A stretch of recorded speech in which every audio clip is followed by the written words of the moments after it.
Hello बच्चों, let's read the question.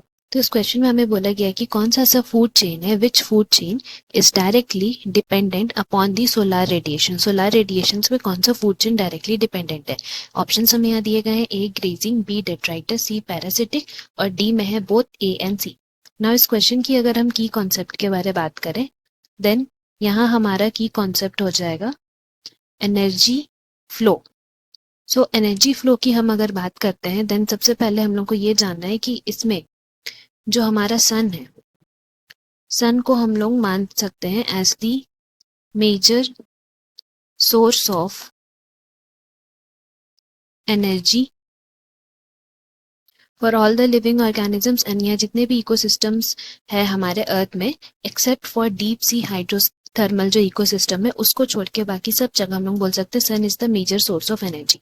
And इसमें क्या होता है कि हमारा जो इंसिडेंट रेडिएशन आता है उसमें हम लोग बोल सकते हैं around 50% of that incident radiation जो है is responsible for the photosynthetic active radiation जिसको हम लोग PAR बोलते हैं।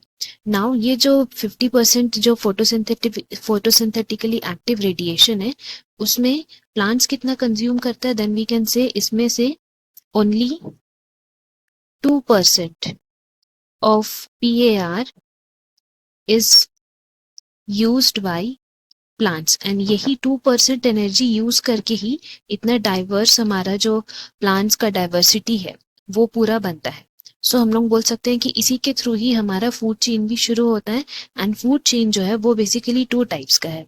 एक है ग्रेजिंग फूड चेन जिसको हम लोग GFC बोलते हैं एंड दूसरा है डेट्राइटस फूड चेन जिसको हम लोग बोलते हैं DFC। तो इन दोनों के बारे में अगर हम लोग जानते हैं देन ग्रेजिंग फूड चेन जो होता है उसमें we have producers and consumers present रहते हैं। प्रोड्यूसर्स में प्लांट आएंगे एंड फिर प्राइमरी सेकेंडरी टर्शियरी कंज्यूमर्स इस तरह होंगे।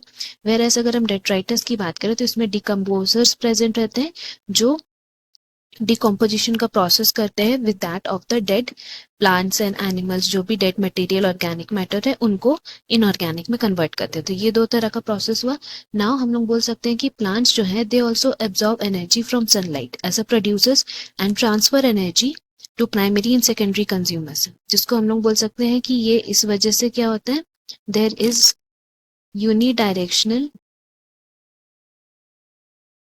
Flow of energy.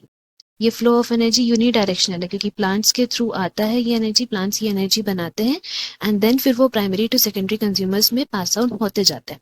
Where as अगर हम लोग बात करें डेट्राइटस फूड चेन का तो उसमें हम लोग जो पढ़े थे डेड ऑर्गेनिक मैटर, ये जो डेड ऑर्गेनिक मैटर है that works as the energy for decomposers. तो हम लोग लिख सकते हैं dead organic matter works as energy for decomposers to complete the process of decomposition। So इसीलिए हम लोग बोल सकते हैं यहाँ पे जो हमारा ऑप्शन दिया हुआ है कि which food chain is directly dependent upon solar radiation तो वो हमारा ग्रेजिंग फूड चेन है। दैट इज ऑप्शन ए हमारा यहाँ करेक्ट हो गया। Hope you have understood. Best of luck. Thank you.